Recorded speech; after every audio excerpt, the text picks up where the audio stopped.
And మీరు ఇప్పుడే చెప్పారు కూడా మనీ మేనిఫెస్టేషన్తో పాటు love manifestation.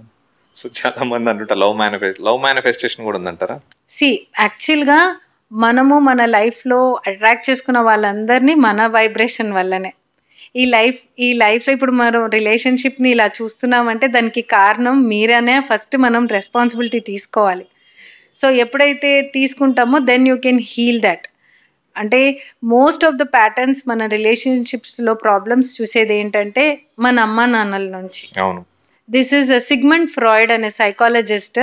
He explained it is called as repetition compulsion theory అంటారు. అంటే ఒకసారి ఒక నెగిటివ్ ట్రామా మన చిన్న వయసులో జరిగిందనుకోండి, ఆ ట్రామాని మనము అదే ఎక్స్పీరియన్స్ని లైఫ్లో మళ్ళీ మళ్ళీ రిపీట్ అయ్యేటట్టు మనమే చేసుకుంటాం తెలియకుండానే. ఓకే, సో దానికి ఎక్కువ ఇన్ఫ్లుయెన్స్ అయింటాం. సో ఆ ప్యాటర్న్ని మార్చడమే we need to change. So parents చాలామంది ఇప్పుడు అమ్మ చాలా డామినేటింగ్గా ఉన్న family, they may think like women డామినేటింగ్గా ఉండొద్దు అనుకుంటారు. But they land up having a person who is dominating in their life. వాళ్ళ బాస్ నుంచి డామినేషన్ రావచ్చు, వాళ్ళకి అలాంటి డామినేషన్ లైఫ్లో వేరే వాళ్ళ నుంచి మేనిఫెస్ట్ చేస్తారు. So you need to heal all those past traumas. అంటే ఏంటి, ఈవెన్ ఇంక్లూడింగ్ పేరెంట్స్ కూడా హీలింగ్ చేసుకోవాలి.